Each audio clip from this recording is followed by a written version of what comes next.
Ciência. Religião. Em guerra há milhares de anos. E aí, pessoal, tudo bem com vocês? Bom, espero que sim. Hoje vou mostrar para vocês um documentário que assisti há algum tempo. E acho que é muito interessante. Antes peço que curta com a mente e compartilhe e não se esqueça do sininho. Agora bora o documentário.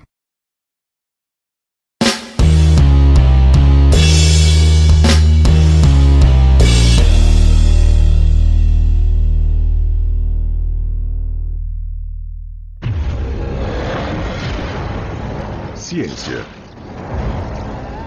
Religião. Em guerra há milhares de anos.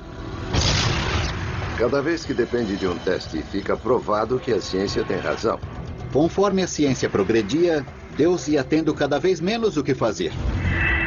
E ainda hoje pode ser que a fusão da fé com a tecnologia nos aproxime mais do que nunca da solução do grande mistério da vida. Por eu ser um religioso convicto, a ciência é o meu jeito de ir em busca do mistério de Deus. Provando a existência de Deus.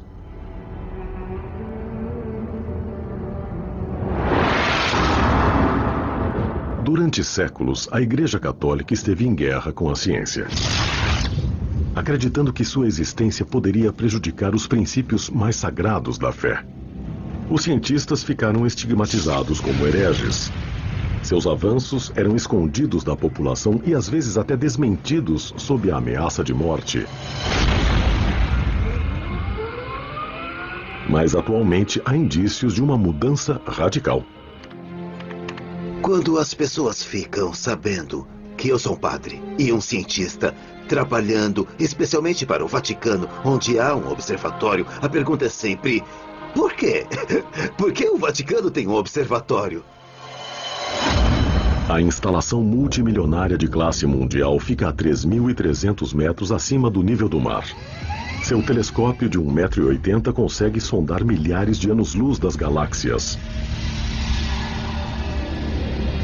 Os cientistas são especializados em astronomia e cosmologia. E o que os torna únicos? Eles também são homens de fé que admitiram a ciência como uma ferramenta em sua busca por Deus.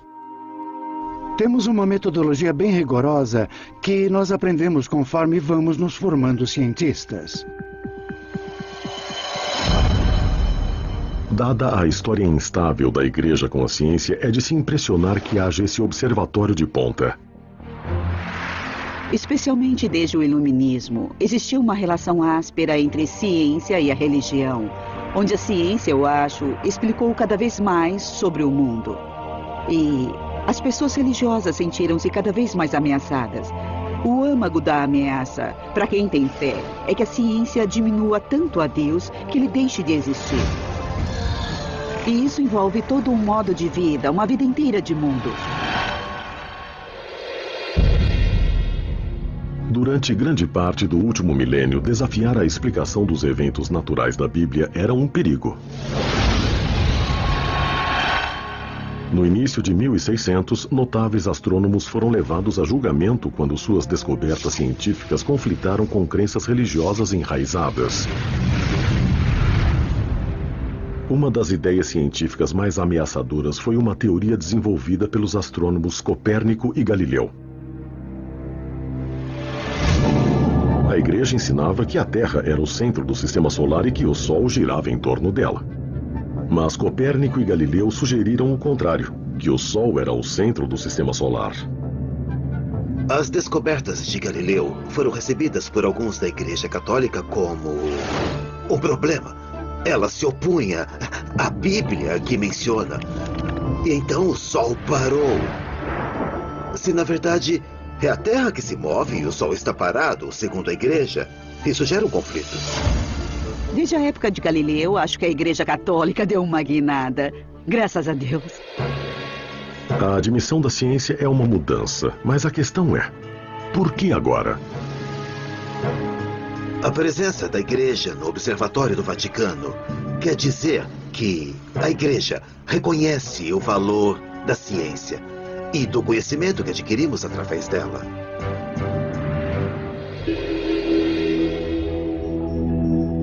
Enquanto a maior parte da ciência olha para as estrelas buscando as respostas do desconhecido, esses homens anseiam por algo bem mais específico: provar que Deus existe. Essa busca por provas de uma mão divina no trabalho do universo começa no momento de sua criação. Eles essencialmente creem que, conforme exploram o universo e retornam ao Big Bang, irão alcançar a resposta para o que tinha antes do Big Bang. Se existiu um Big Bang, deve haver algo que o gerou. O universo como um todo se iniciou com a explosão de alguma coisa. Uma energia veio disso e depois se transformou em matéria. O Vaticano está de acordo com a explicação do consenso científico, que após o Big Bang, a interação de átomos de hidrogênio conduzidos pela gravidade formou estrelas, galáxias e o universo como o conhecemos. Essa é uma série de eventos onde o início é uma sopa de partículas elementares, depois gás e poeira, e aí o gás e a poeira se colidem, gerando estrelas, planetas e então a vida. Nós saímos desse universo como as estrelas, as galáxias, os sapos e tudo mais. Nós saímos desse mundo em evolução. Essa é a melhor explicação científica para a nossa chegada. Será que tudo isso aconteceu por acaso? Ou por necessidade? Enquanto a religião prega a necessidade de Deus na criação de tudo, para a ciência não é assim. Não temos nenhum obstáculo para imaginar o Big Bang como sendo algo que apenas ocorreu. Não existe nenhuma razão na cosmologia para acharmos que houve alguma influência externa na criação do Big Bang. Stephen Hawking costuma dizer que perguntar o que havia antes do Big Bang é como questionar qual é o norte do Polo Norte. É uma questão indefinida. Hawking recentemente provocou controvérsias ao dizer: por haver uma lei como a gravidade, o universo pode e irá criar a si mesmo do nada. Stephen Hawking e outros que propuseram esse início ao universo disseram: não precisamos de Deus. É um absurdo. Este debate marca a linha divisória entre a ciência mais conhecida e a ciência da fé. A Igreja já não renuncia mais às descobertas científicas. Ao invés disso, muitos, como o Padre Coyne, creem em um modelo que integre tanto a ciência como Deus. Isso é conhecido como a teoria do universo bem afinado.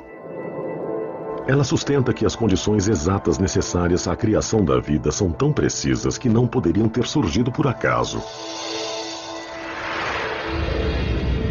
Para esses homens, o modelo de universo bem afinado é um projeto para a criação de tudo. E Deus é o arquiteto. Se cada uma dessas constantes não valesse o que nós medimos, vamos dizer, uma parte em 1 milhão, nós não estaríamos aqui. Essa é a noção de um universo bem afinado. Que as coisas são calibradas. É como um desabrochar. É no ponto. Nem quente e nem frio. E bum, nós temos um universo onde as pessoas são inteligentes e questionam grandes coisas. Você não prova que Deus existe, mas isso sugere muito que há um Criador. Se a teoria do universo bem afinado estiver certa, então Deus criou o universo todo, mas deixou os detalhes para a natureza. A pior coisa a se fazer seria dizer de imediato que foi Deus quem fez. Não pode ser tudo pré-determinado. Ele criou um universo que tem uma indeterminação, desde o micro até o macro.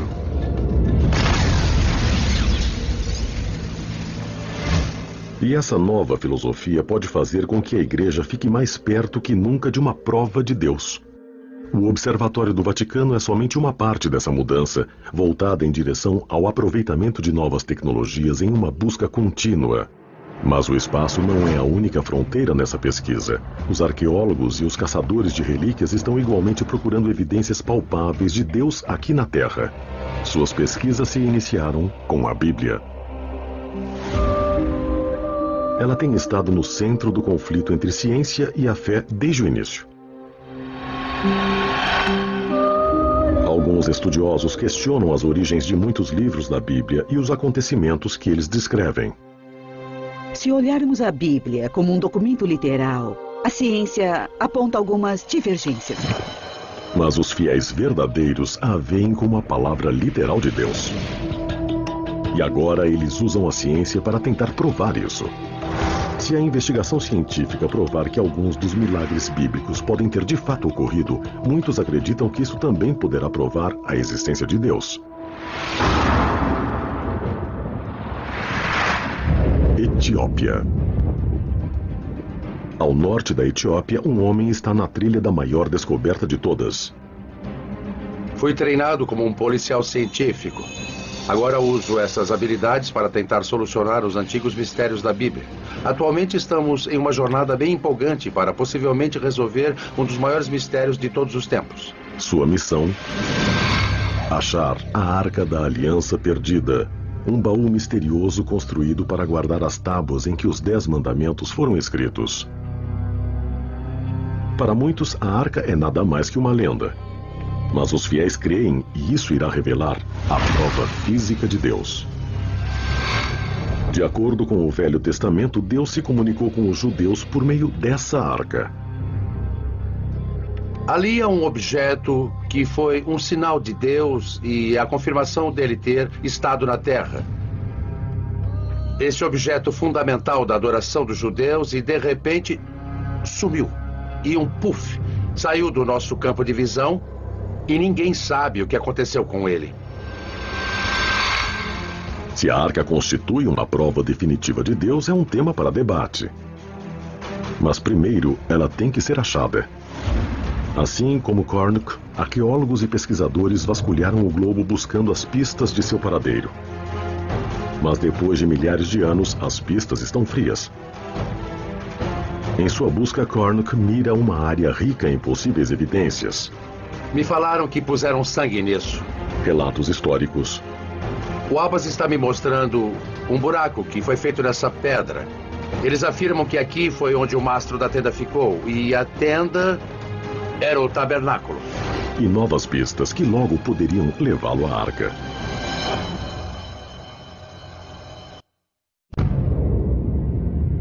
Por séculos, o homem olha para o céu, primeiro como um sinal de fé.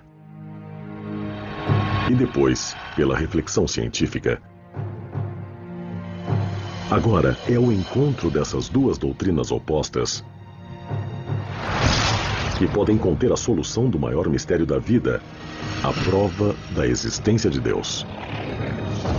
Bob Cornuck está na linha de frente dessa busca por evidências concretas, na procura pela Arca da Aliança Perdida. Um dos artefatos mais importantes do Velho Testamento, existe a crença de que a arca contém o poder onipotente de Deus. Essa descoberta poderia mudar tanto a ciência quanto a religião. Mas ela está perdida há milhares de anos. Estamos procurando pela Arca da Aliança. Esse objeto fundamental da adoração dos judeus simplesmente saiu do nosso campo de visão. Estava ali por um momento e de repente desapareceu como um passe de mágica. Cornuck se concentrou na história da arca à procura de pistas essenciais. As instruções sobre como construir a arca foram dadas a Moisés por Deus como um projeto. Acredita-se que a arca é grande o bastante para conter as tábuas de pedra dos 10 mandamentos. Ela tem 1 metro de comprimento, 75 centímetros de largura e altura. Ela era banhada por dentro e por fora a ouro. Em cima da arca ficavam 2 anjos dourados. Dizem que tanto o poder como a ira de Deus descansam dentro da própria arca. Somente os sacerdotes mais devotos poderiam se aproximar dela. Se você não adorasse corretamente em frente à arca, seria morto. Ela podia destruir cidades, derrubar paredes, secar rios. Em 960 a.C., a arca foi colocada dentro do primeiro templo de Salomão, em Jerusalém. Esse relato no livro dos Reis é a última vez que a arca é mencionada na Bíblia.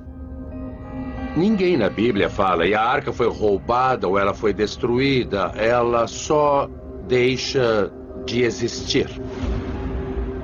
Os estudiosos da Bíblia divergem sobre onde e quando a arca desapareceu. Várias teorias persistem.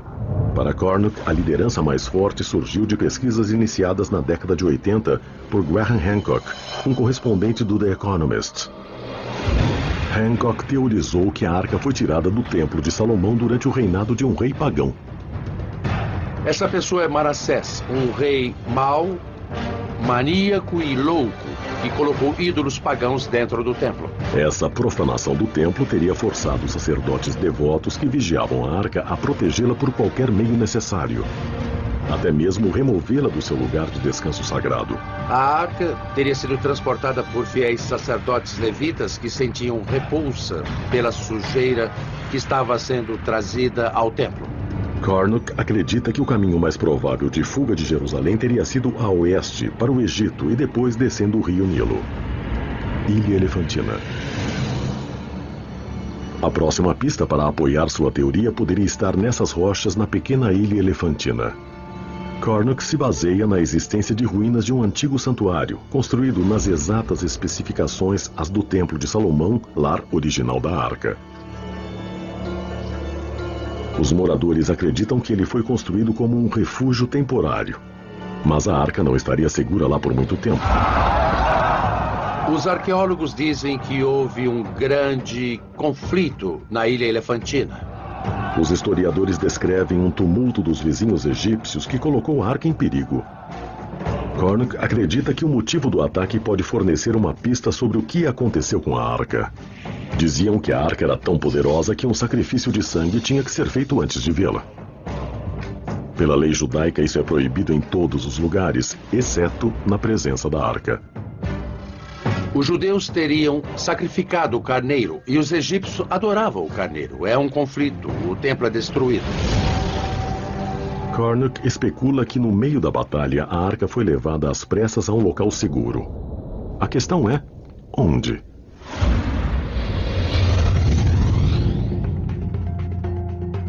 A um continente de distância da Etiópia, o livro do Êxodo chamou a atenção de outro pesquisador que procura reduzir a lacuna entre ciência e fé. Cambridge, Inglaterra. Tenho muita fé na ciência e acho que é possível ter uma visão científica completa do mundo que seja totalmente coerente. Mas eu também acho que se você olhar para a Bíblia, há esses indicadores que Deus de fato existe.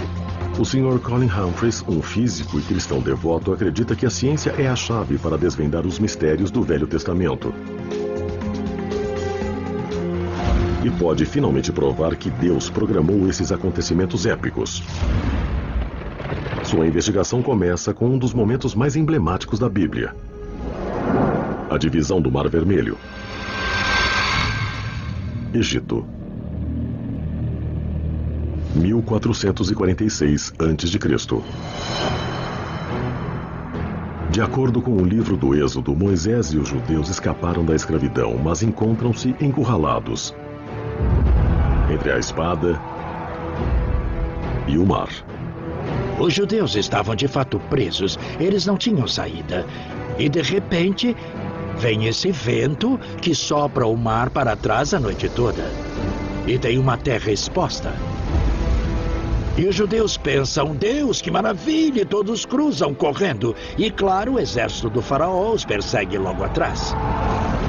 Mas a água volta e atinge o exército.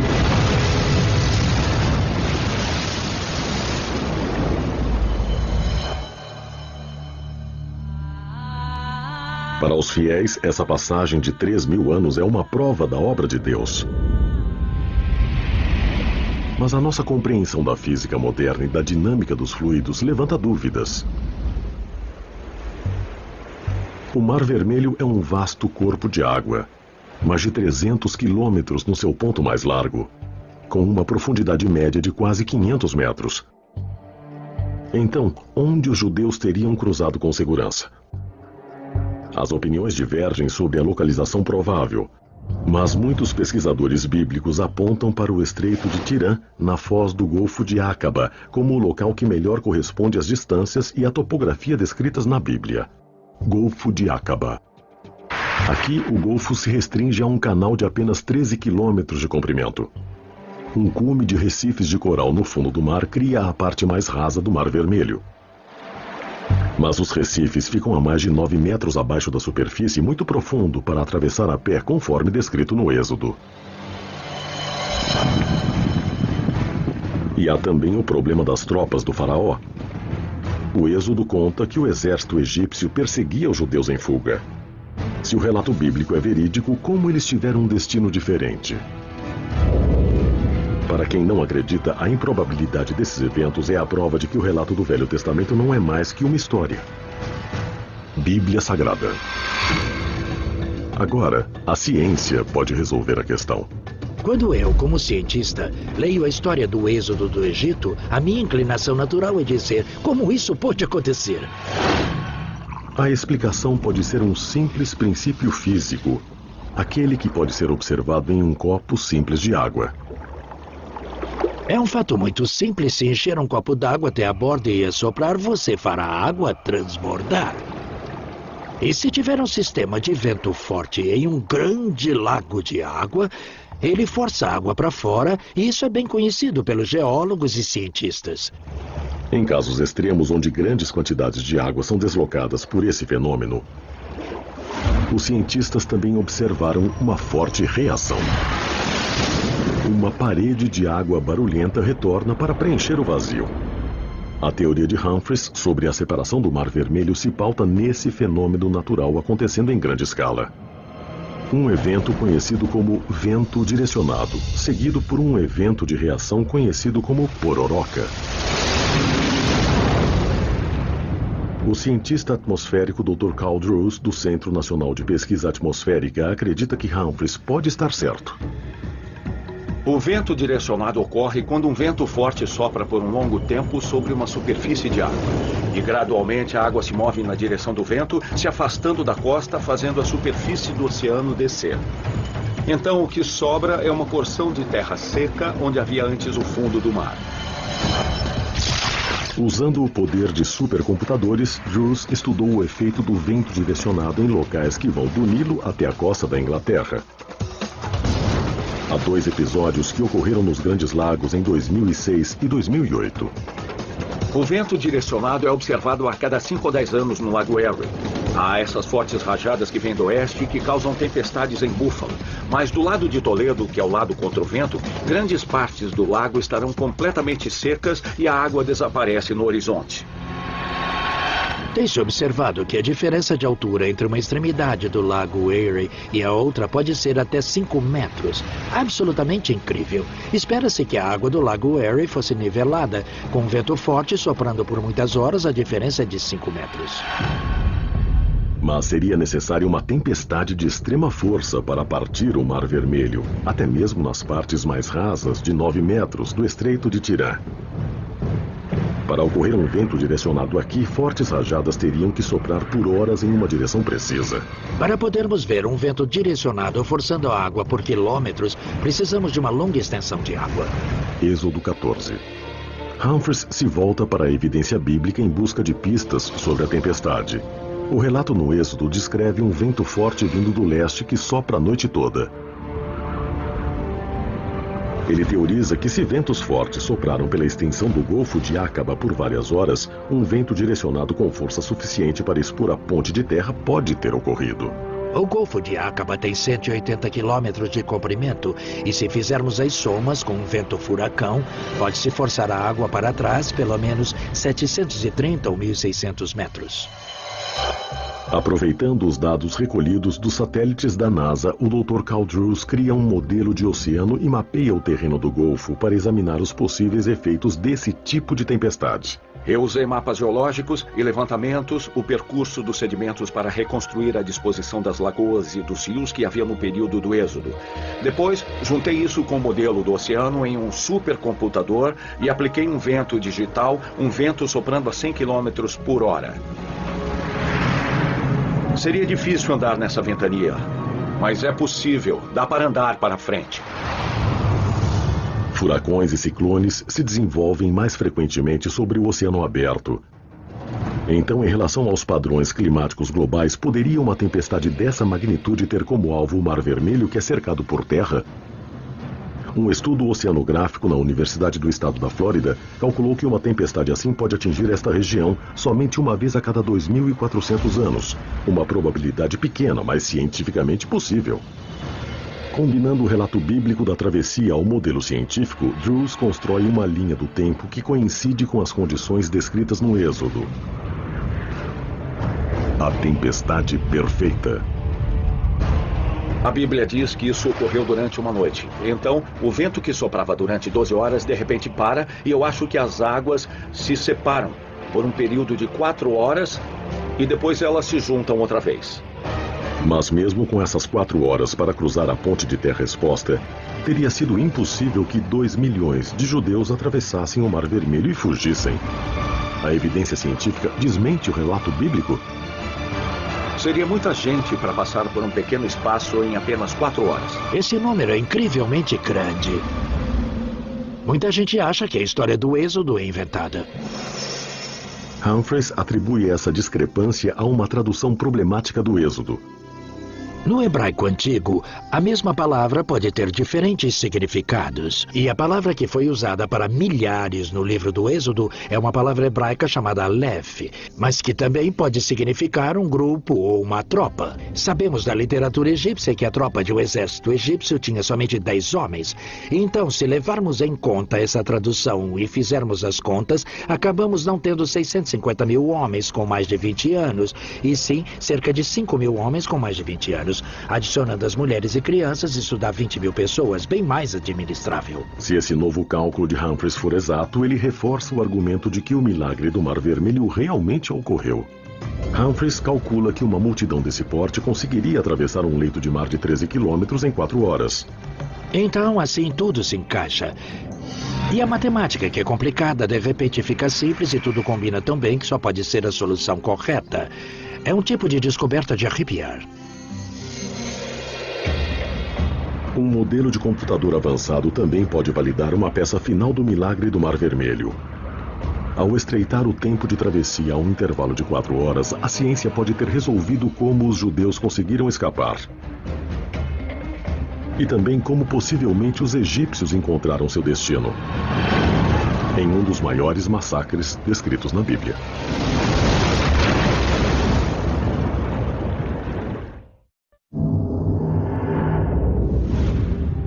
Desde a cosmologia e arqueologia para a oceanografia.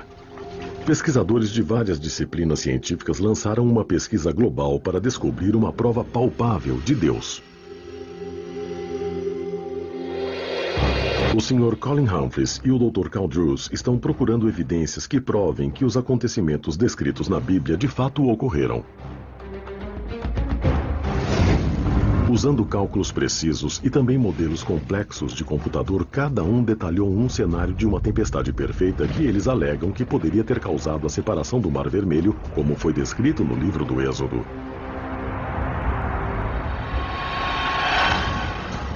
Segundo sua teoria, um fenômeno conhecido como vento direcionado causou ventos de força e duração raras que separaram as águas tempo suficiente para que os judeus cruzassem seu caminho para a liberdade através de uma porção de terra exposta. Mas o livro do Êxodo também descreve a destruição repentina do exército do faraó conforme eles perseguiram os judeus pelo leito do mar. Para explicar isso, Drews e Humphreys apontam para a força adversária natural que pode acompanhar os casos extremos de vento direcionado. Uma pororoca. O termo define o fenômeno onde uma maré volta com um deslocamento de água tão forte que cria uma onda gigante de força enorme. Quando o vento para, de repente a água retorna e haveria essas paredes de água agitada vindo com tudo. E esmagando quem sobrou ali no caminho. Os cálculos de Drews revelam que um vento direcionado poderoso o bastante para dividir o Mar Vermelho teria desencadeado uma pororoca de enorme magnitude. Quando li essa história pela primeira vez, eu pensei, bom, se a água voltou, por que apenas não fugiram? Mas o que a matemática mostra é que, se você tem uma água que foi forçada para trás pelo vento direcionado e o vento de repente para, essa água volta em forma de pororoca. Ela não volta gradualmente, ela volta de repente mesmo. E é isso que fala o livro do Êxodo. Moisés estendeu a mão dele sobre a água e o vento parou de soprar. Se foi invocada pelas mãos de Moisés ou se foi uma reação natural do vento direcionado, uma pororoca com essa força teria destruído o exército do faraó em um instante.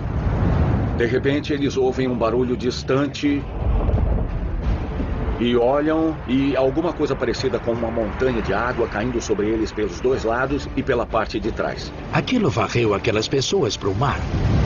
E é precisamente o que diz o livro do Êxodo. Então, até os detalhes no Êxodo se encaixam com o que sabemos pela ciência moderna. Essas pororocas são raras, e um modelo matemático preciso para prever esse fenômeno tem frustrado os cientistas há séculos. Até agora. A matemática é bastante complicada, é chamada de equação diferencial de segunda ordem. Há 300 anos não era possível fazê-las, há 200 anos também não. As pessoas não tinham nenhuma explicação, mas agora podemos dizer que se encaixa com a ciência moderna e que combina com o mecanismo natural.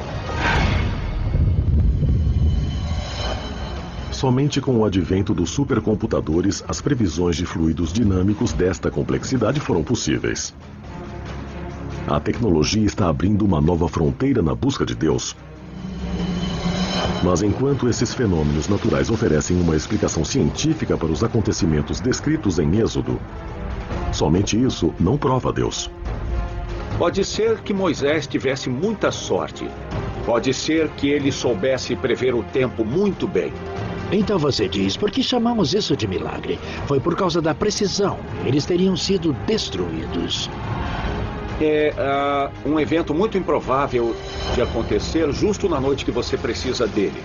Se Moisés tem essa sorte, todos devíamos apostar nele. Então foi essa precisão que mostrou a mão de Deus no evento. Tanto Drews como Humphreys concordam que a evidência de Deus não está nos eventos naturais em si, mas sim na sua milagrosa precisão.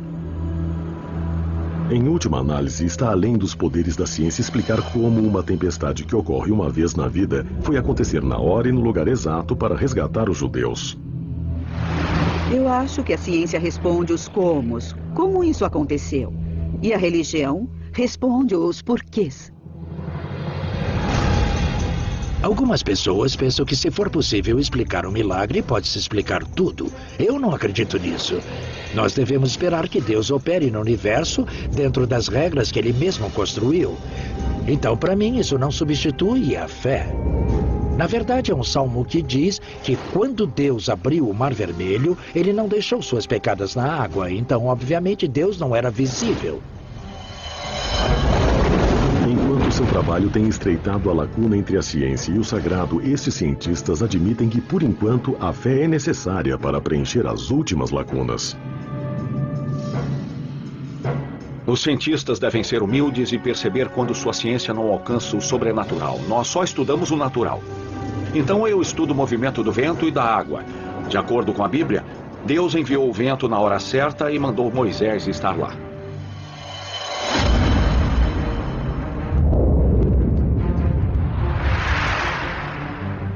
Em sua busca para encontrar a Arca da Aliança perdida e a prova de Deus que pode haver nela, Bob Cornuck seguiu a trilha de pistas até o norte da África. Se a Arca foi tirada do seu lugar de repouso de 300 anos na Ilha Elefantina, Cornuck acha que a rota segura mais provável teria sido seguir o Nilo até a Etiópia. E é até aqui que a busca de Cornuck o trouxe hoje. Estamos indo para Gondar, que é um lugar onde os judeus moram até hoje. E eles dizem que são os descendentes das próprias pessoas que trouxeram a Arca da Aliança para a Etiópia. Aqui os judeus constituem menos de 1% da população. Mas a existência dessa comunidade isolada não é prova concreta de que a Arca passou por aqui. A maioria dos especialistas acredita que a presença de judeus aqui é pura coincidência. Estudiosos consideram ridícula a ideia da Arca da Aliança ter vindo para cá. Nós vamos descobrir se os estudiosos podem estar errados. Estamos na aldeia Falat, em Gondar, Etiópia. Esta é uma das cidades mais singulares do mundo. Houve uma época em que aqui foi uma florescente comunidade judaica. Hoje, a maioria dos judeus de Falat se foram, mas em toda a parte os sinais de sua presença permanecem. Dizem que a comunidade judaica que vivia aqui nesta aldeia Falat veio para cá 400, 500 anos antes de Cristo. Temos pilhas de pedras. Essas sepulturas podem ter milhares de anos. Os habitantes, na maioria, seguem as tradições judaicas típicas, exceto uma. Eles fazem sacrifícios de sangue. Isso não é feito em nenhum lugar do mundo, mas é feito aqui, nesta aldeia Falat, há centenas, se não milhares de anos. Poderia ser esse um vínculo definitivo com a Arca? Cornuck procura a única rabina restante da comunidade Falat. Tudo bem? Como vai? Há quanto tempo os judeus estão nessa área? Tá bom. Desde 500 anos antes de Cristo. Tá, ela disse que os judeus estão aqui desde 500 anos antes de Cristo, e é isso que eu acho que a nossa evidência mostra. Ela sabe que os Falates fazem sacrifício de sangue?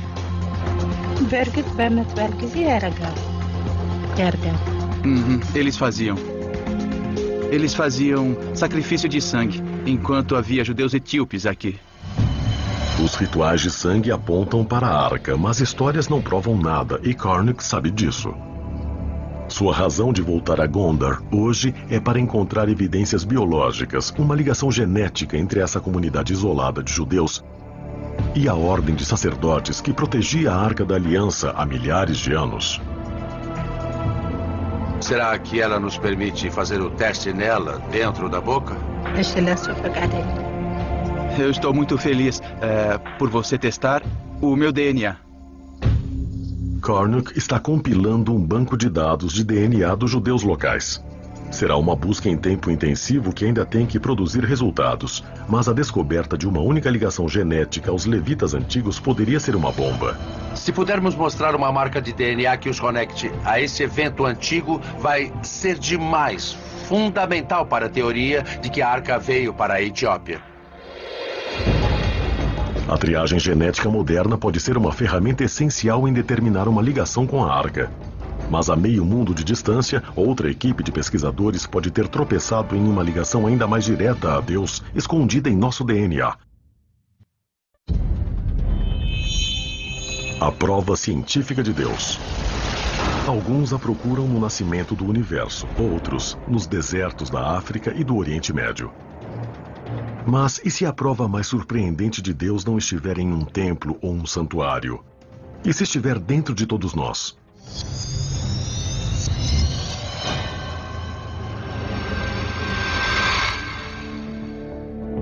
Uma pesquisa genética recente provocou um debate explosivo.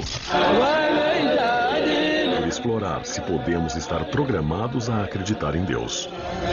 O renomado biólogo molecular Dr. Dean Hamer descobriu o que ele chama de gene de Deus. A prova de que a crença em Deus, ou talvez até o próprio Deus, está codificado em nosso DNA. Os cientistas tentam desmentir Deus há muito tempo. Não deu certo. E não há sinal de que vá funcionar no futuro. Há algo no fundo do nosso cérebro, na maneira como a espiritualidade toca nossa consciência. E isso, portanto, serviu de razão para a pergunta: existe alguma base genética para essa característica?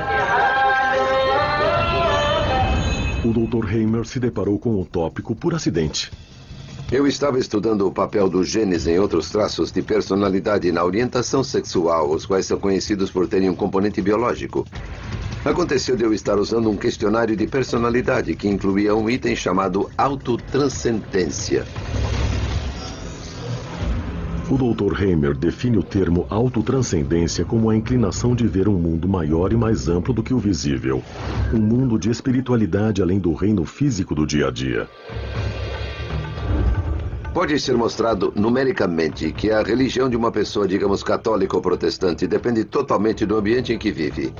Mas a espiritualidade tem muito menos a ver com o ambiente e muito mais com a genética. É provável que as pessoas orem com mais frequência do que façam sexo, por exemplo. Hamer cruzou os dados do DNA de 2.000 pessoas de todas as religiões, assim como os ateus. Selecionamos um grupo de genes procurando por qualquer coisa que se relacionasse de forma consistente com um nível de autotranscendência. Após várias rodadas de testes, a equipe de Hamer identificou um tipo determinado de gene, aparentemente ligado a fortes sentimentos de espiritualidade. Esse gene, por acaso, foi chamado de VMAT2, que significa transportador de monoamina vesicular.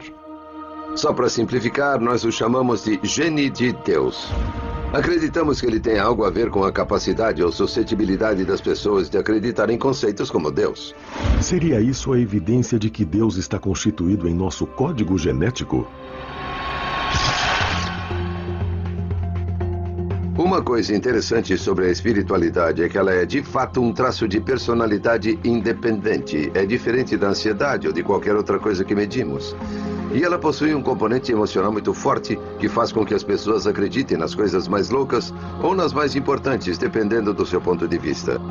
Essa é a razão das cruzadas. Essa é a razão de todas as grandes ações da igreja e de todas as coisas terríveis também.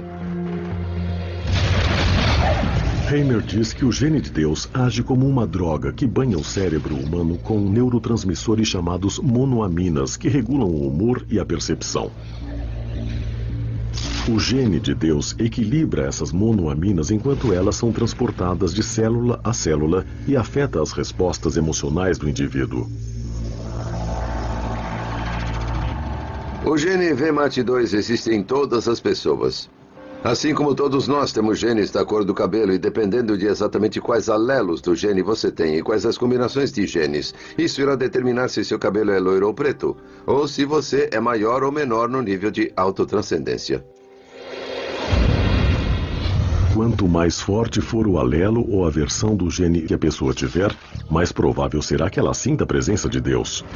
Durante sua pesquisa, a equipe de Hamer detectou outro fenômeno. Os efeitos de uma poderosa forma do gene de Deus às vezes podem ser reforçados ou copiados por drogas alucinógenas. Se olharmos para algumas drogas psicodélicas como psilocibina, por exemplo, ou LSD, elas são equivalentes à serotonina. Elas se parecem com serotonina, mas enganam o cérebro. E achamos que esse tipo de alteração de consciência que ocorre com uma droga como a psilocibina ou LSD são um pouco parecidas com o que acontece com as pessoas durante as experiências intensamente religiosas, fortemente espirituais. Seja Jesus atravessando o deserto ou o Buda sentado sob sua árvore. De repente, tudo parece meio diferente. De acordo com as descobertas de Hamer, as reações químicas reguladas pelo gene de Deus poderiam ter sido responsáveis por alguns dos milagres descritos na Bíblia, como Moisés e a sarça ardente. Moisés estava viajando, basicamente. Agora, pode ser que ele estivesse em uma viagem porque Deus estava falando com ele na sarça ardente, ou pode ser que ele estivesse em uma viagem porque misturou um cogumelo ruim na sopa naquele dia. Não tenho como saber ou prever isso, mas o que sei é que as suas experiências implicaram em mudanças no nível dessas monoaminas em seu cérebro. Isso não quer dizer que as experiências religiosas são como drogas, só quer dizer que ambas funcionam nos mesmos caminhos do cérebro.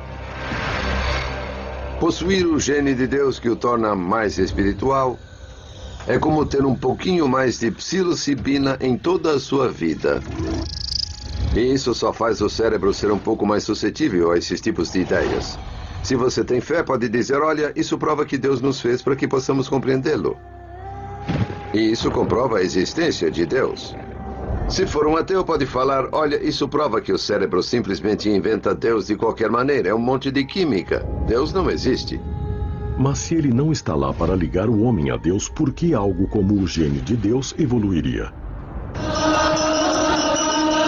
Alguns biólogos acreditam que nas antigas sociedades humanas, onde os membros da mesma tribo adoravam um deus ou deuses comuns, um gene de Deus em alto grau de funcionamento tornou mais fácil que eles trabalhassem juntos e se protegessem. Em ambientes sociais cooperativos, um forte gene de Deus pode ter sido uma vantagem evolutiva. Mas a ciência também está revelando que a espiritualidade tem uma vantagem física. Existem muitos dados agora que mostram que pessoas mais espiritualizadas e religiosas tendem a viver um pouco mais, pois elas tendem a se recuperar de uma doença um pouco mais rápido. Acho que há muitas possibilidades de como esse tipo de gene conseguiu se manter na mistura e sobreviver à evolução recente. A causa desse benefício ainda está para ser determinada, mas o efeito é uma área onde a ciência e a fé estão trabalhando juntas para buscar avanços. É um relacionamento que Heimer observa de perto. A ciência e a fé estão em guerra há muito tempo. E até agora, sempre que depende de uma prova, acontece da ciência estar certa. A Terra não é o centro do universo, está somente circulando ao redor do Sol. A evolução ocorreu mesmo, estamos relacionados a outros animais e não somos algo singular que foi colocado aqui. Onde a religião acerta e a ciência erra é que a ciência não conversa com as necessidades emocionais das pessoas. A ciência não muda a consciência das pessoas do jeito que a religião muda. Os cientistas poderão explicar as origens da consciência humana? Ou é uma questão de fé? Um novo campo de pesquisa pioneiro está buscando respostas em um dos lugares mais enigmáticos do planeta.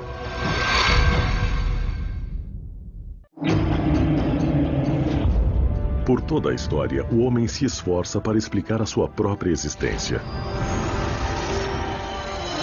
E durante séculos, essa pesquisa levou a uma resposta: Deus.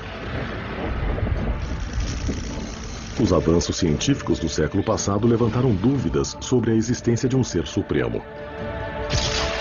Mas agora a fé e a ciência estão se encontrando para tentar resolver a nossa maior questão: será que Deus existe?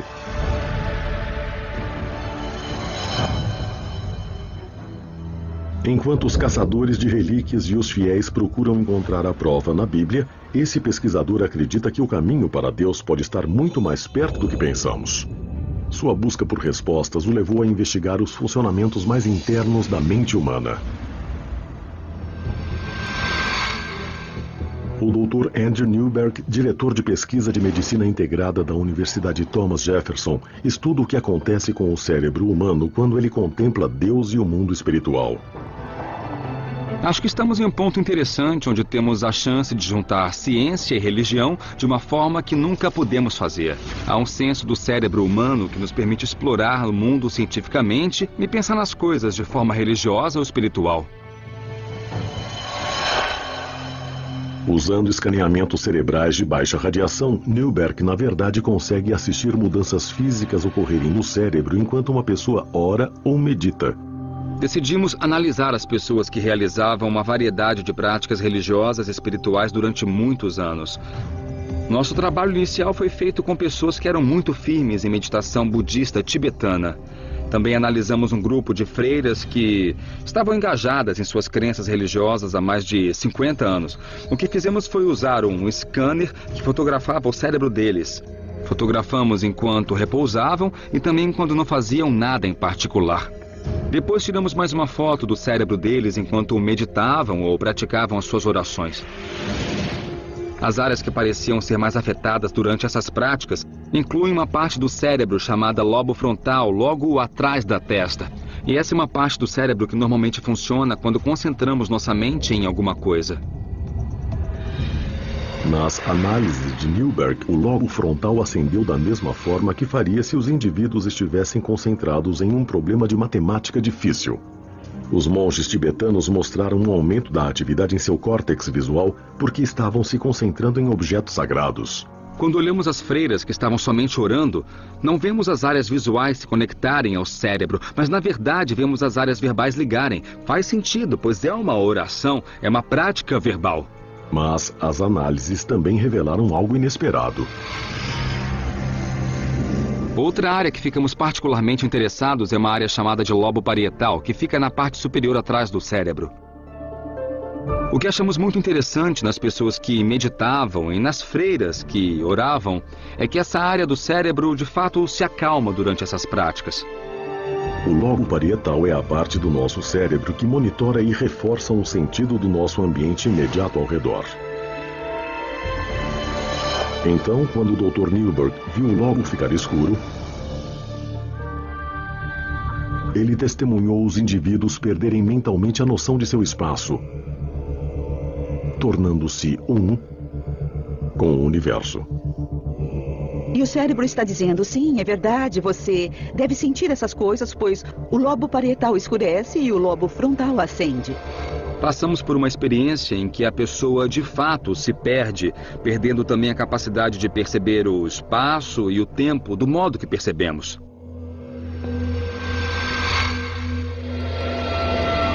As análises do Dr. Newberg seriam a prova de Deus? Analisei uma freira que sentiu que estava na presença de Deus. Eu posso lhe dizer como o cérebro dela fica quando ela acredita que está junto dele. A análise não diz se Deus está na sala com ela ou não. E o que é importante no contexto dessa pesquisa é que é nessas experiências que as pessoas dizem, encontrei Deus. Ou descobriram alguma coisa que liga totalmente o nosso universo, uma conexão global que, quando olhamos nossa realidade material, não conseguimos enxergar.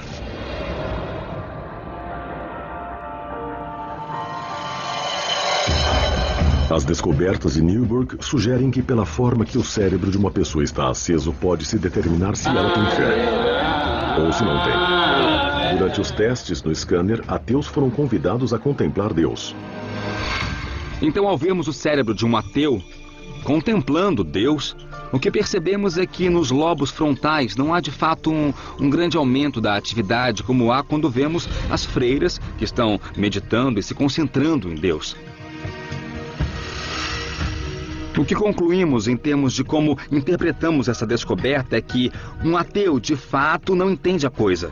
Indivíduos não religiosos com experiência em meditação foram convidados a colocarem-se em uma espécie de estado de transe. Os resultados revelaram que sua atividade cerebral era bem diferente das freiras ou monges em um estado transcendente similar, mas religioso.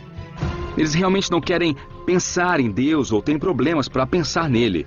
E pode ser que os lobos frontais não acenam, porque, na verdade, eles não entendem, não conseguem guardar aquilo na mente, não podem se concentrar nisso tão profundamente como alguém que é religioso ou espiritual, porque no que diz respeito àquilo, o religioso entende melhor. Entender seria o resultado da fé ou a causa? Há algo programado no cérebro dos que creem? Existe um Deus? Não existe um Deus? Qual é a natureza da realidade? Quando estamos em um sonho, agimos como se aquilo fosse realidade, e quando estamos em nossa realidade, podemos dizer, bom, isso não era real, isso foi só um sonho. Quando as pessoas têm experiências espirituais ou místicas profundas, elas sentem a mesma coisa. Elas sentem que aquela realidade representa uma realidade mais fundamental que a do dia a dia. Será que isso significa que Deus é uma invenção de nossa mente? Ou será que o lobo frontal seria um canal com um poder supremo? Será que existe algo além do nosso cérebro que não captamos nos exames, mas ainda assim encontramos de algum jeito uma prova? Na verdade, para mim, fazer perguntas é bem importante. E eu acredito que questionar seja sempre o correto.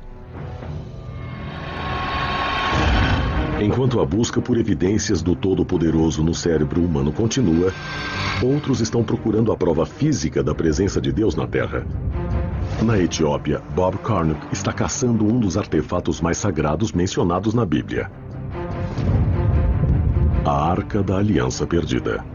A Arca Dourada que dizem conter os 10 mandamentos e que desapareceu há milhares de anos.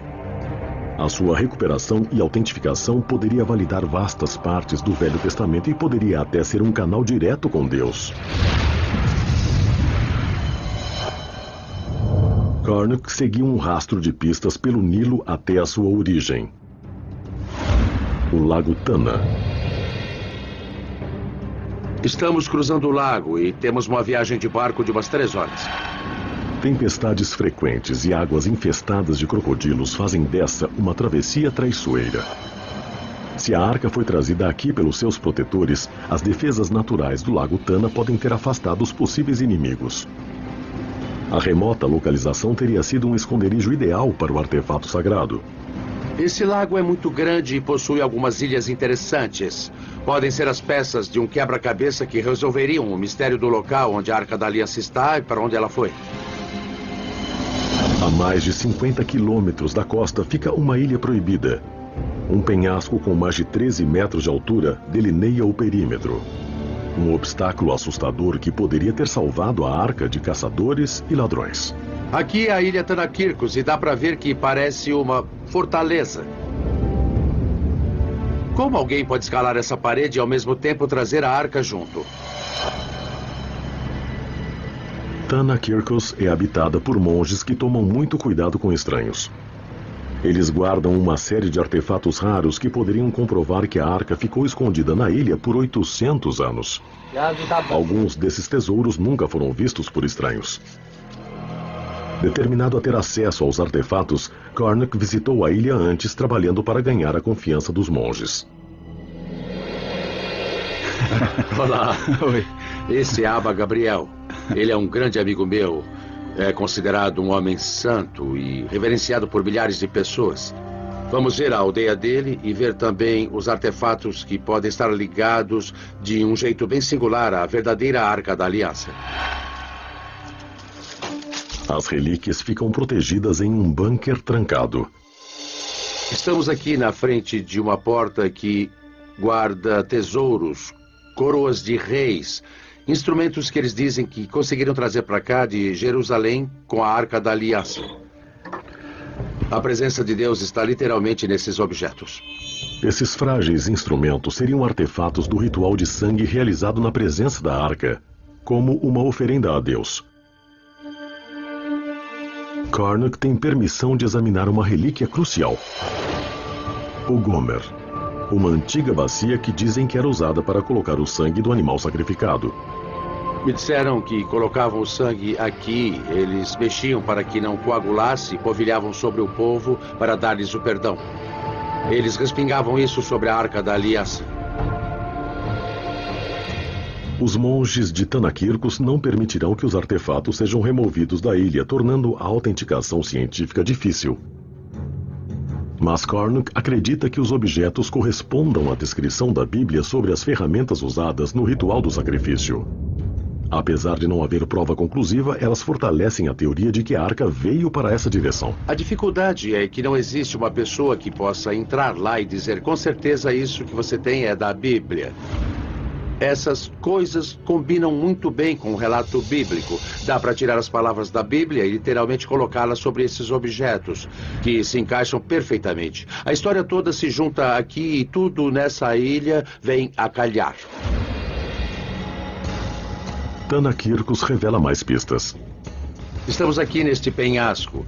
É bastante cortado dos nossos dois lados e acaba na água. E o Abbas está me mostrando um buraco que foi cavado na pedra. Eles afirmam que esse é o lugar onde a vara da tenda ficava. Havia 4 deles que sustentavam uma tenda. E essa tenda era o tabernáculo da Arca da Aliança no deserto. Essas pedras aqui são os outros 2 furos do encaixe.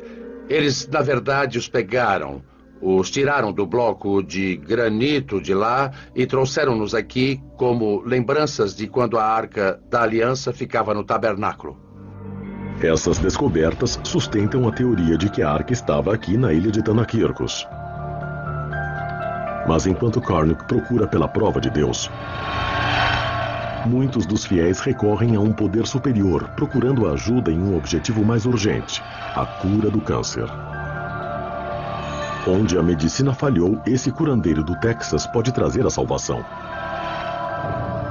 Esses resultados impressionantes evidenciam o poder da oração ou o placebo.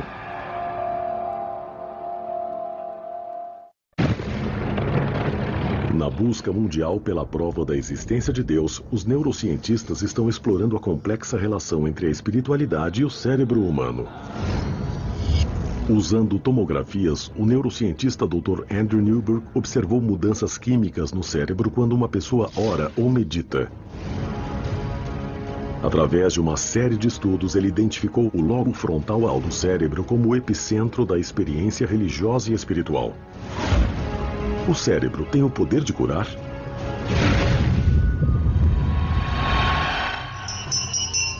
Desde os primeiros dias da história humana, o homem crê no poder de cura pela oração. Por séculos, existem curandeiros ganhando dinheiro com esse fenômeno.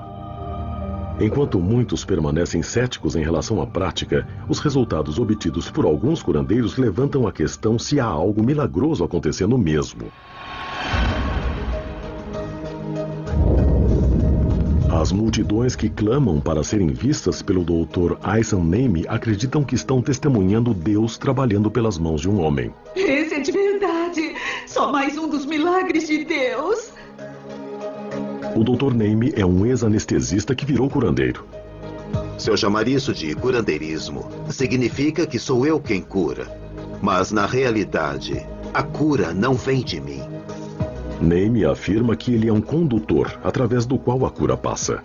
O que estou fazendo é provar que Deus existe.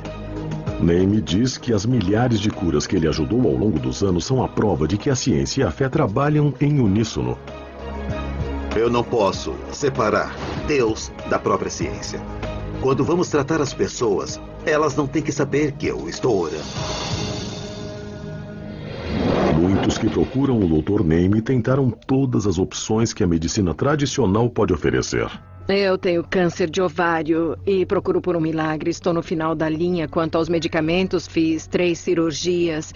Então, eu espero por um milagre. Estou rezando para que aconteça. Embora o prognóstico pareça sombrio, as histórias de alguns dos ex-pacientes do Dr. Naime parecem dar esperança. Veja Kathy Kerouac, diagnóstico, câncer de pulmão. Eu nunca vou esquecer o momento em que o Dr. Naime estava orando no meu ombro e depois no meu externo, na região do peito. E, de repente,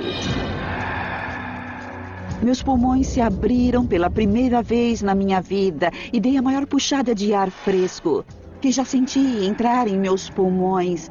E eu não parava de dar essas respiradas longas. Ele apenas se abriu e eu não pude acreditar. Ela veio com o estado de espírito certo. É por isso que sentiu a cura bem rápido. Uma semana após a visita ao Dr. Naime, os exames revelaram um resultado impressionante. O tumor desapareceu. O oncologista de Kathy não podia dar nenhuma explicação médica. Ele disse, eu nunca diria isso aos meus pacientes. Ele falou, foi embora. Sumiu totalmente. Ele disse, Kathy, você foi abençoada com um milagre. Não deixe ninguém fazê-la pensar diferente. Kerouac tinha aparentemente vivenciado um milagre. Mas esse fenômeno que poupou uma vida foi um exemplo da misericórdia de Deus? Ou foi o efeito placebo ligando o cérebro para curar o corpo por conta própria? Quando as pessoas se envolvem em estados e rituais de profunda espiritualidade, o seu corpo e o seu cérebro mudam. E isso muda talvez a forma que o seu sistema imunológico funciona. Muda o modo como o cérebro e o corpo reagem a diferentes coisas. Muitos cientistas tratam o efeito placebo como algo falso. Mas, de fato, é uma forma de agir muito poderosa do cérebro e pode mudar a maneira como o nosso corpo funciona. Ainda está além do poder da ciência determinar se a cura de Kathy foi um resultado da graça de Deus ou da graça do seu gene de Deus. Mas quer sejam os resultados comoventes da cura pela fé a prova de Deus ou somente a prova do poder do placebo, a busca por evidências científicas de um poder superior continua. Durante séculos, especialistas de todo o mundo têm caçado artefatos religiosos perdidos, procurando evidências que pudessem provar passagens da Bíblia e, finalmente, Deus. Na trilha da Arca da Aliança Perdida, Bob Carnock veio até o norte da Etiópia para examinar uma importante peça de evidência que liga a arca até a ilha de Tanakirkos. Essa é a primeira vez que deixaram Carnock ver o documento. É um texto antigo, aos pedaços. Esse livro aqui tem 1700 anos, dá pra ver a pátina nele, é de pele de animal. O livro apresenta uma imagem surpreendente que poderia confirmar a teoria de Carnock de que a Arca da Aliança foi trazida para cá. Conforme eu estava examinando o livro, achei esse desenho muito original. Vemos Maria e Jesus vindo para a ilha de Tanakirkos. Por que Jesus veio a essa ilha? Os estudiosos vão ter que se virar para descobrir. Mas pense nisso. Quando ele tinha 12 anos, voltou a Jerusalém após um exílio no Egito. O primeiro lugar que ele visitou foi o templo. Ele disse aos seus pais onde esperavam que eu estivesse. Aqui o vemos vindo a essa ilha. Aqui é onde o templo portátil ficaria, o tabernáculo que guardava a Arca da Aliança. E temos o registro escrito de 1700 anos. Transmitida por gerações, a história verbal de Tanaquircos coincide com o relato no Antigo Testo. Jesus Cristo estava aqui, você acredita? Sim, 3 meses e 10 dias. 3 meses e 10 dias. Isso. E esses livros falam sobre isso? Sim, eles falam de Santa Maria e sobre Antes Jesus. De Santa Maria, Jesus. Da imagem. Da imagem. E da história. Da história. É isso. Essa imagem antiga pode ser uma descoberta épica. Se Jesus viajou para essa ilha remota, isso pode ser um sinal de que algo de vital importância estava aqui. Enquanto Carnock fica um passo mais perto da arca, outros pesquisadores continuam buscando a prova de Deus dentro do cérebro humano.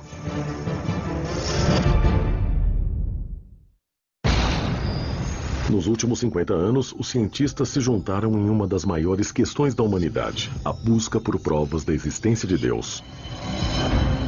Os cosmologistas estão procurando pistas nas origens do universo e no Big Bang. Usando os avanços recentes da tecnologia, os neurocientistas estão procurando dentro do cérebro humano. Eles estão começando a explorar como nosso relacionamento com Deus pode ser determinado por nossa química cerebral. Em 1962, um estudante de Harvard tentou uma ousada experiência para estudar se as substâncias introduzidas no cérebro alteram a nossa percepção de Deus. Ficou conhecido como o experimento da Capela Marsh. O objetivo do estudo foi determinar se um alucinógeno introduzido no cérebro de um indivíduo devoto cobaia poderia criar uma sensação de que ele estava diretamente na presença de Deus. Ele foi feito na Universidade de Harvard quando Timothy Leary estava lá e antes das drogas psicodélicas serem proibidas. Ele pegou estudantes de teologia, pessoas que já tinham fé e a caminho da espiritualidade, e os dividiu em 2 grupos. E para um grupo, ele deu psilocibina, um alucinógeno muito potente. A psilocibina desencadeia alucinações, alterando a quantidade de serotonina liberada no lobo frontal, o centro de controle emocional do cérebro. Ele também é ativado durante a meditação e a oração. Para outro grupo, ele deu uma droga mais controlada, que ia fazê-los sentirem-se aéreos, mas não alucinados. E aí todos foram para uma missa de Sexta-feira Santa na capela e ouviram um sermão de um ministro bem conhecido da capela de Harvard. Os indivíduos do estudo que tomaram a falsa droga relataram que a missa parecia como qualquer outra. Mas muitos dos que tinham tomado o alucinógeno descreveram uma experiência de autotranscendência durante o sermão. Uma sensação de que estavam se ligando diretamente com Deus. Passadas semanas dessa experiência, ele perguntou do que se lembravam, o que vivenciaram. E descobriu-se que as pessoas que tomaram alucinógeno se lembravam daquilo como um tipo de experiência muito importante, uma experiência de transformar a vida. Enquanto que os que tomaram as drogas controladas só viram que foi mais um sermão. Para aqueles que tomaram psilocibina, o impacto do experimento foi de longa duração. Em uma pesquisa de acompanhamento 20 anos mais tarde, muitos dos indivíduos ainda viam o estudo como uma experiência profunda de mudar a vida. Alguns relataram que se sentiram ligados diretamente com Deus. Os resultados do experimento da Capela Marsh reforçam os resultados dos exames cerebrais realizados no laboratório do Dr. Newberg. Os 2 estudos ligam o lobo frontal à nossa percepção de Deus e indicam que a nossa experiência espiritual pode ser intensificada pela oração fervorosa, meditação e até mesmo por drogas psicoativas. Será que essas experiências intensas induzem a uma ilusão de que estamos ligados a um poder superior? Ou será que desencadeiam uma parte do cérebro projetada para ser um canal entre o homem e Deus? Um estudo mais profundo do lobo frontal pode ser a chave para provar a existência de Deus. Do outro lado do mundo, Bob Carnock procura pela prova definitiva de Deus na Terra. A Arca da Aliança Perdida criou um rastro de evidências que segue Nilo abaixo. Pelos assentamentos judaicos perto de Gondar, até o Lago Tana. E agora, seguindo pistas encontradas em Tanakirkos e na antiga lenda etíope, Karnak chega a uma pequena cidade no norte da Etiópia.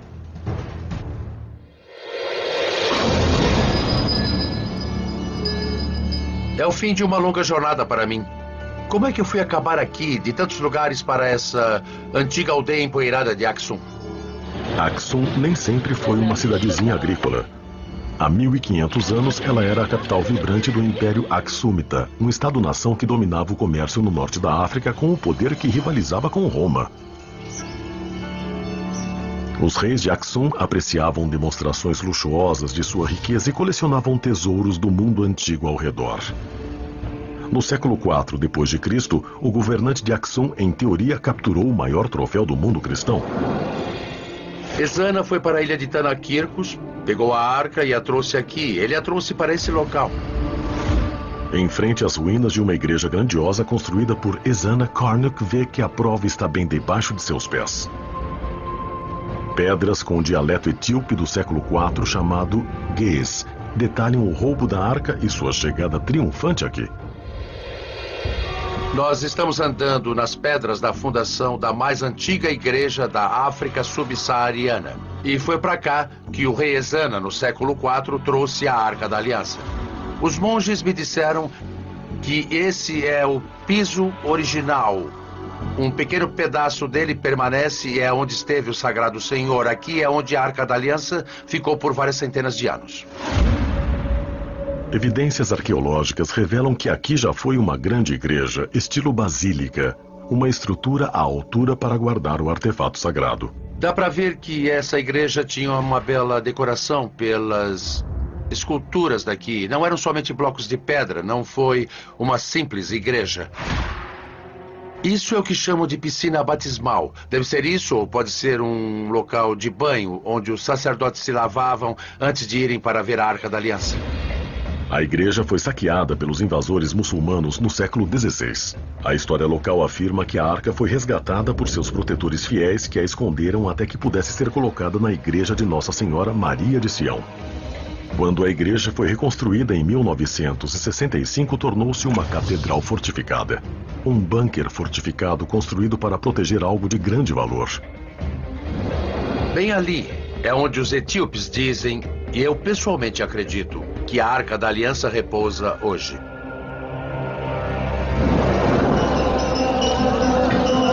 Os moradores de Aksum acreditam que a Arca e os 10 mandamentos estão dentro de uma catacumba altamente segura. Um esquadrão de adoradores dedicados é a primeira linha de defesa. Voluntários equipados com rifles de assalto vigiam esse local dia e noite. Ele disse, há 6 anos, eu sou guarda dessa igreja. A segurança desse local é muito severa. Mesmo se um intruso conseguir passar pelos guardas armados, há um outro sistema de segurança dentro da igreja. E não é só um edifício grande, com a arca sagrada dentro. Na verdade, existe uma sequência de corredores ali dentro, como um labirinto. Dizem que os corredores são feitos de concreto e são muito estreitos, com curvas bem fechadas. É impossível se mexer ali carregando um objeto grande, como a Arca da Aliança. Mas a maior proteção da arca que existe pode ser a sua própria reputação.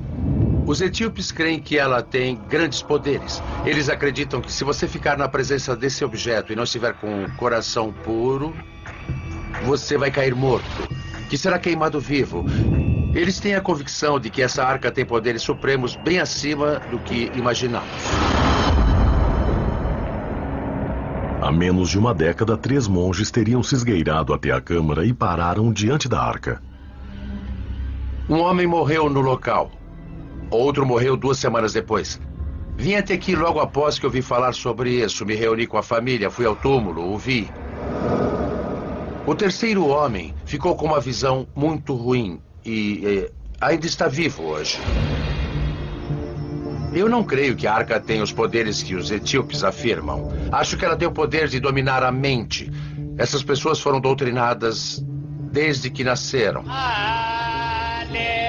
Elas não se lembram de uma época em que não foram informadas sobre a arca e os seus incríveis poderes. somente um ser humano na Terra tem regularmente permissão para ficar na presença da Arca. Esse homem seria a chave para revelar o poder de Deus na Terra?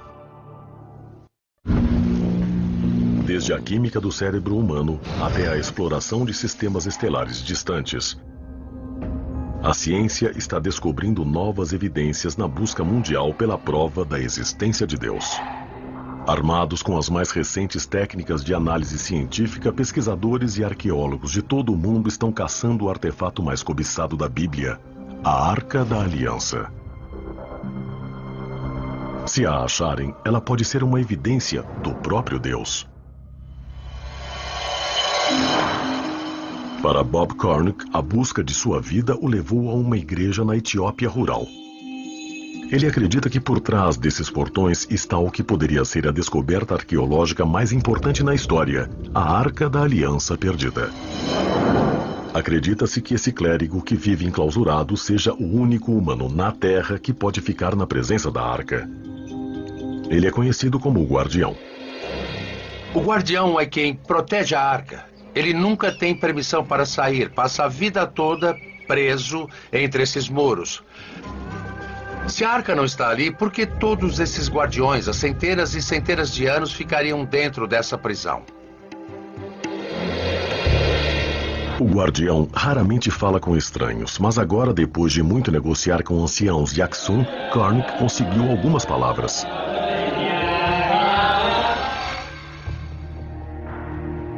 Aqui, em imagens raras, o Guardião fala com Cornuck através de um pequeno portão na parte de trás da instalação. A sua saúde está boa para adorar com a Arca? Você está se sentindo bem? Ele está falando que ele somente faz as suas orações. Orações. É, isso mesmo. Obrigado pela atenção. Tá bom, obrigado. Após poucos minutos, o Guardião retorna ao seu posto. Bob Cornuck está a poucos metros de distância do que pode ser o local de repouso da Arca. Mas hoje, ele não vai chegar mais perto. Eu me encontrei com o Guardião, segurei sua mão e olhei em seus olhos, os mesmos olhos que possivelmente contemplam a Arca da Aliança. Cornuck espera que o seu novo acesso ao Guardião e seu relacionamento contínuo com os anciãos de Aksum um dia traga a recompensa máxima, a oportunidade de ver a Arca. A Arca da Aliança é a preciosidade, é a menina dos olhos de toda a arqueologia. Se alguém chegasse em mim agora e dissesse, Bob, você passará por aquela porta e verá a Arca da Aliança, se eu faria isso, eu agarraria essa chance. Esse é o maior achado arqueológico da história.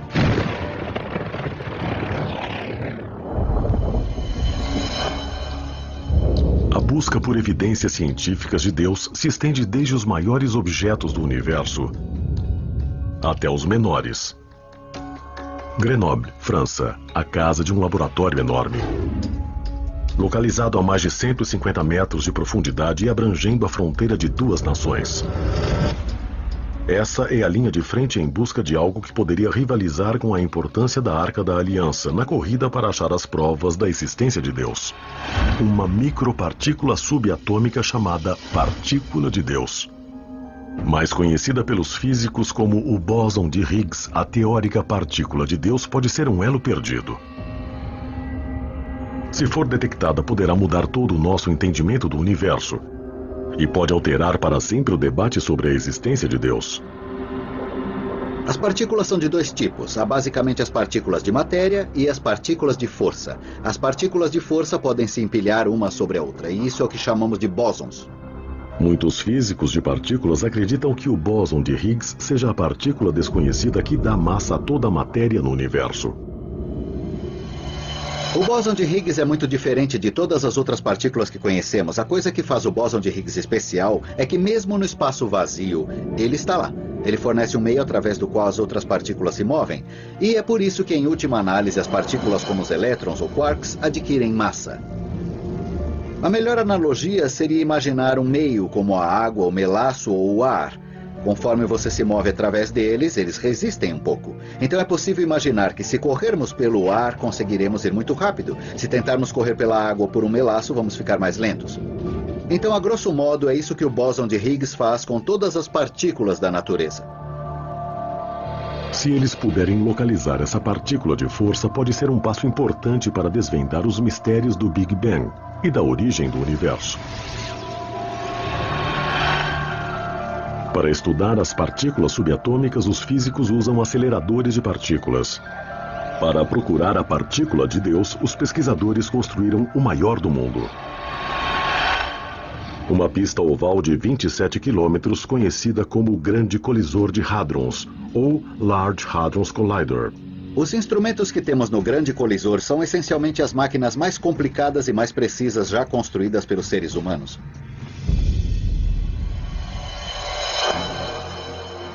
Nós pegamos os prótons e os aceleramos muito próximo à velocidade da luz.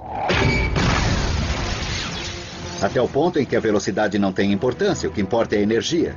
E então essas partículas têm mais de 1000 vezes a energia que um próton teria se estivesse parado. Aumentando a energia conforme eles aceleram em direções opostas, dois feixes de prótons são colocados em rota de colisão. Quando eles sofrem a colisão, o impacto resultante explode cada um numa cascata de partículas ainda menores, incluindo diferentes tipos de bósons. As colisões entre os prótons têm tanta energia que geram uma enorme explosão de partículas diferentes. Os próprios prótons possuem quarks e gluons dentro deles. E o que na verdade ocorre é que um dos quarks ou um dos gluons de um próton colide com uma das partículas constituintes de outro próton, e dá para ver uma grande chuva. As máquinas no interior do colisor podem detectar e medir a maioria dos tipos de partículas liberadas nessas colisões. E se os cientistas conseguirem encontrar essa possível partícula, será um divisor de águas. Sua descoberta poderia levar à até então chamada teoria do todo, que poderia explicar o momento da criação. Se retrocedermos a história, se voltarmos no tempo, a teoria do todo nos ajudaria a explicar o Big Bang e facilitaria na compreensão do que ocorreu naquele momento.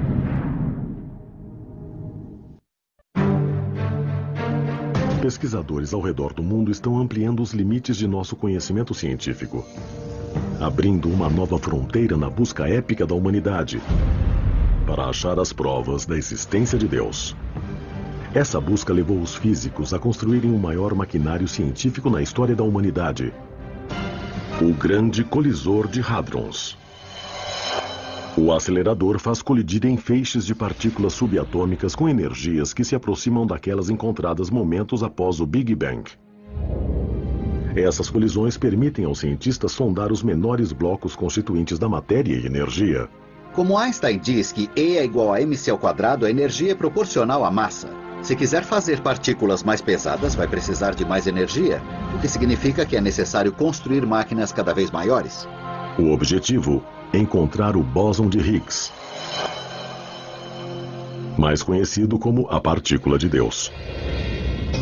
Sua descoberta poderá revelar um modelo padrão, uma teoria que resume o nosso conhecimento de mecânica quântica, eletromagnetismo e física de partículas. Encontrar o bóson de Higgs seria realmente um triunfo da imaginação humana. É o último ingrediente da física de partículas do modelo padrão, a última peça do quebra-cabeça. Mas o modelo padrão sozinho não pode nos dar uma compreensão completa da natureza. O modelo padrão não leva em conta a gravidade que todos nós sabemos que existe. Então não estamos procurando somente o bóson de Higgs no colisor. Estamos procurando por todo tipo de coisas. Algo que os físicos gostariam de encontrar seria uma espécie de teoria do todo. O modelo padrão serve muito bem para as forças que conhecemos, o eletromagnetismo, as forças nucleares. Se pudéssemos pôr a gravidade ali dentro, poderíamos ter tudo o que existe no universo. Os cientistas esperam que a partícula de Deus possa ser um trampolim para a teoria do todo. Uma única equação que descreva todas as forças fundamentais da natureza. Gravidade, responsável pela evolução de estrelas e galáxias. As forças nucleares, responsáveis pela união de toda a matéria.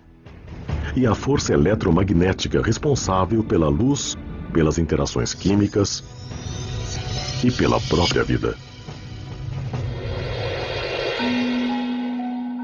O problema real da teoria do todo é que pode haver uma teoria do todo. Em outras palavras, pode haver um pequeno conjunto de regras, de leis da natureza que simplesmente dão conta de tudo o que acontece em toda a história do universo. Nunca há nenhum desvio dessas leis, não há nada diferente dessas leis, não há nada além dessas leis. Descobrir essa teoria poderia ser essencial para a nossa compreensão de como o universo começou. Uma das coisas que a teoria do todo precisa fazer é unir a gravidade com a mecânica quântica. É o que se precisa para entender o Big Bang. O Big Bang foi um momento em que havia partículas ao redor, então a mecânica quântica é importante, mas o universo estava se expandindo muito rápido, por isso a gravidade era importante. A teoria do todo nos ajudaria a entender o que aconteceu naquele momento. Se uma teoria do todo pode ajudar a explicar a criação do universo, ela pode também explicar o seu criador? Se conhecer uma teoria do todo, se achar que sabe todas as leis da física, com certeza poderia se perguntar, é só isso? Ou seria uma boa chance de falar, essa é a teoria do todo porque alguma inteligência superior a criou assim? Para alguns, a resposta é não. Com a teoria do todo, a ciência iria substituir Deus como resposta para qualquer pergunta sobre o universo. Mas para outros, a teoria do todo é por si só a própria evidência de Deus. Seu projeto de um universo bem regulado. Na expansão do universo, é possível ver uma arquitetura, uma ordem, a energia que se torna matéria, que tem dentro de si essa capacidade incrível de se ordenar e de dar a vida. Einstein usou uma linguagem religiosa o tempo todo. Ele não acreditava em um Deus consciente, que era separado do mundo físico. Mas ele pensou nas leis fundamentais da física como os pensamentos de Deus. Os pesquisadores do colisor realizaram vários testes, mas até agora não tiveram sucesso em suas tentativas de detectar a partícula de Deus. Mas com ou sem a partícula de Deus, a busca por evidências dele continuará. Desde as mais ínfimas partículas até os pontos mais longínquos do universo. Desde a Arca da Aliança até o projeto de Deus para o universo, a busca de provas da existência de Deus é um trabalho em progresso. A ciência prova que Deus existe? No momento, não. Mas eu acho que o único modo de provar se Deus existe ou não, não é só através da ciência, mas pela perspectiva religiosa e espiritual, assim como pela perspectiva empírica da ciência. Mas a própria busca, essa procura da prova quantificável de um Criador, é uma faceta que define a experiência humana. Essa pode ser a questão mais importante da vida. A pergunta mais valiosa da vida é se Deus existe, pois isso vai mudar o modo de viver. E então busque uma prova disso. Será que esse é o local onde a ciência vai finalmente descobrir a prova da existência de Deus? Ou será que o próximo grande passo em direção à nossa compreensão de um poder superior, se existir, pode aparecer em qualquer lugar a qualquer momento? Mas mesmo enquanto a ciência quer saber ainda mais se Deus existe ou não, alguns se perguntam: quanto será que queremos na verdade saber? O Deus das lacunas, o Deus que explica o inexplicável, tornou-se cada vez menor e menor. No que você escolhe acreditar? Prefere acreditar que esse mundo material é tudo que existe e que a ciência pode explicar tudo, tá? Esse dilema confronta até mesmo o mais pragmático dos cientistas. Não acho que a ciência por si só ofereça propósito e significado. Ela não nos diz o que é certo e o que é errado. Mas se quisermos saber o que é certo e o que é errado, é importante basearmos essa discussão no mundo real. E se o mundo real não tem Deus nele, então o propósito e significado tem que vir de outro lugar. Mas conforme a busca de Deus avança, ela inspira os estudiosos e cientistas que veem seu trabalho como uma aproximação da lacuna que ainda separa a fé dos fatos. Eu diria que as pessoas que veem o mundo como um cientista são como pessoas que enxergam com um olho só, como num telescópio. Mas se olhar também pelos olhos da fé, é como ver com os dois olhos. Então terão uma visão mais ampla, mais rica do mundo, uma visão mais tridimensional do planeta.